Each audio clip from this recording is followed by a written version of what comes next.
안녕하세요. 동네 오저씨 오세훈입니다. 네, 이제 12월이 됐네요. 12월이면 이제 연말이고 또 크리스마스도 있고 또 크리스마스 하면 교회에서 이것저것 준비해야 하기 때문에 아마 많은 분들이 분주하게 하루하루를 보내시지 않을까 생각합니다. 그런 가운데 이제 12월 되면 이런 고민을 하는 분들이 많이 계실 것 같아요. 내가 교회 봉사를 계속 해야 될까? 내가 하고 있는 봉사를 계속 해야 될까? 아니면 내려놔야 될까? 아니면 내가 좀 새로운 봉사를 해봐야 될까? 교회 봉사에 대해서 고민하는 분들이 많이 계실 텐데요. 오늘은 그런 고민을 하는 분들에게 조금이나마 도움이 되고자 하는 영상을 준비해 봤습니다. 먼저 교회는 봉사가 필요합니다. 물론 성경에도 봉사하는 일에 대해서 말씀하고 있지만 또 교회는 근본적으로 이익 집단이 아니기 때문에 성도들의 헌신과 또 봉사가 필수적으로 따라야 한다, 필요하다라는 점을 우리가 전제 조건으로 깔아야 될 것 같아요. 그리고 우리가 생각해 볼 것은 이 봉사라는 것을 우리가 왜 해야 할까의 문제입니다. 사실 이제 세상의 봉사단체나 NGO 같은 경우는 그 봉사 자체의 목적이 있죠. 근데 우리는 사실 봉사 자체의 목적이 있진 않아요.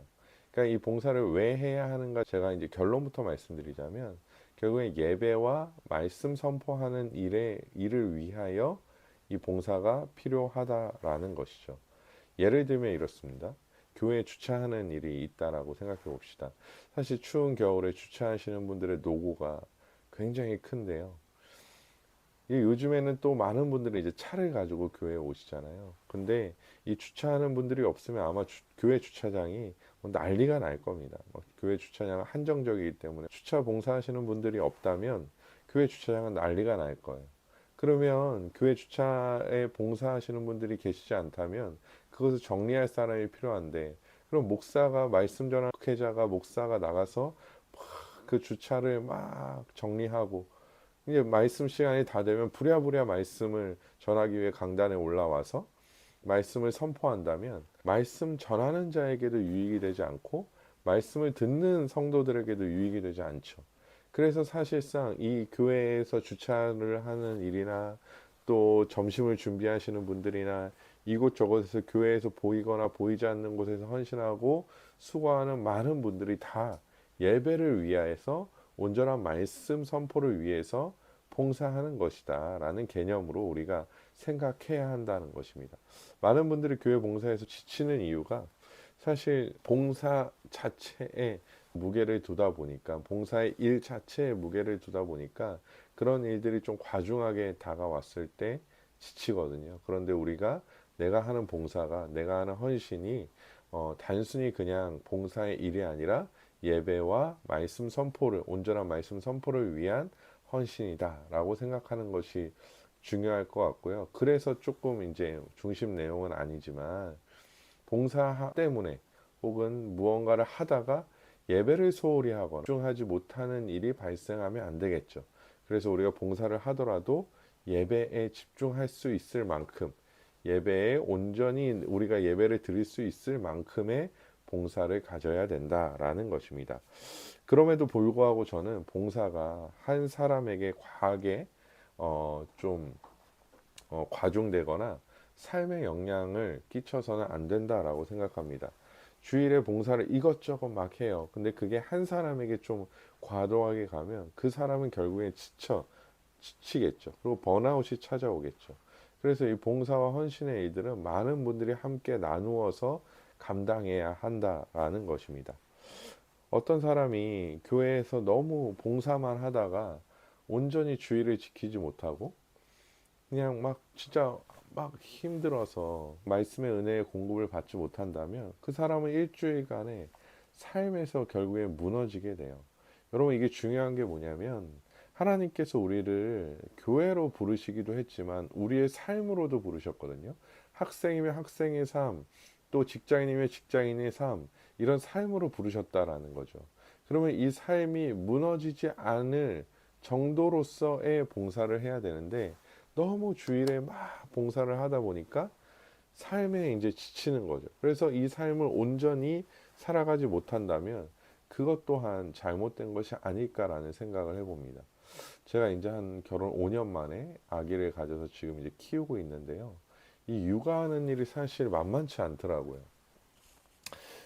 제가 뭐 육아를 전담하고 있지는 않지만 아이를 키우고 아이를 뭐 양육하는 일이 사실 굉장히 쉽지 않다.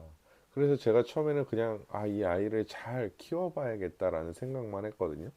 근데 어느 날 이제 말씀을 묵상하고 기도하다 보니까 하나님께서 이 아이를 잘 양육하는 일에 나를 부르셨구나. 물론 나는 교회에서 목사로서 부르심을 받았지만 내가 가정에서는 이 아이를 잘 양육하고 돌보는 그런 일에 하나님께서 나를 부르셨구나라는 생각을 가지게 됐어요.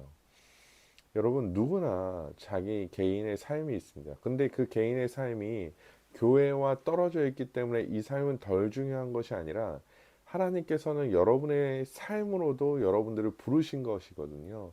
그래서 여러분의 삶의 자리에서 하나님을 영화롭게 하고 하나님을 영원토록 즐거워하는 삶을 살아야 되는데 교회의 어떤 봉사로 말미암아 이 삶이 무너지게 된다면 그것은 봉사에 대해서 다시 한번 좀 깊게 생각해 볼 필요가 있고요. 교회 안에서도 이런 부분은 조절해 줄 필요가 있다라고 생각합니다.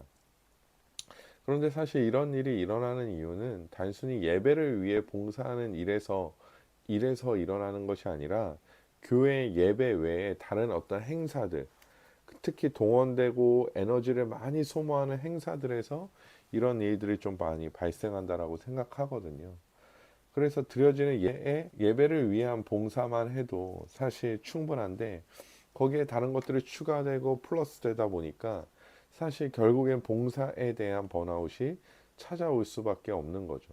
교회라는 곳이 참 특이한데 무언가 하나를 해서 잘 안 되면 이것을 안 하고 다른 것을 받아들이는 게 아니라 이것도 하고 다른 것을 받아들여요. 그런 것들이 계속 축적되면 결국에는 이 축적된 곳에 모든 봉사하는 분들이 필요하다 보니까 결국에는 이런 사람들이 여기서도 봉사하는 사람들이 저기서도 봉사하고 저기서 봉사하는 한 사람들이 여기서도 봉사하는 그런 어떤 이중 삼중적인 어떤 일들이 발생하게 되는 거죠. 그래서 교회는 저는 이런 부수적인 행사들을 줄이고 이 봉사라는 것도 예배에 집중될 수 있도록 말씀 선포에 집중될 수 있도록 힘써야 되지 않을까라는 생각을 합니다. 결국엔 또 행사 줄이는 얘기를 해야 되는데 행사를 줄이면 또 예산도 줄어들잖아요. 거기에 이제 투입되던 예산들이 이제 줄어들기 때문에 그런 예산들을 또 청년부에도 쓰고 주일학교에도 쓰고 그래서 좀 이렇게 주일학교나 청년부도 좀 부족한 예산 안에서 1년을 또 살아가는 게 아니라 넉넉히 좀 쓸 수 있도록 그렇게 또 하면 되지 않을까라는 생각을 해봅니다. 그래서 성도들이 교회에 그냥 단순히 내가 오늘 아침이네 교회에 또 마치 회사 가는 회사원처럼 아 일하러 가야 되네가 아니라 정말로 하나님 앞에 온전히 예배 드리기 위해서 기쁨으로 그 길을 갈 수 있도록 교회가 또한 도와주어야 되지 않을까 생각합니다. 우리 많은 봉사에 대해서 고민하고 있는 분들이 봉사는 꼭 필요하니까 주의 몸된 교회를 위하여 또 예배를 위하여 기꺼이 봉사하실 때 그것이 여러분의 삶에 무리가 되지 않도록 여러분 그런 생각을 또 가지시고 잘 교회를 섬기는 일에 힘썼으면 좋겠습니다. 감사합니다.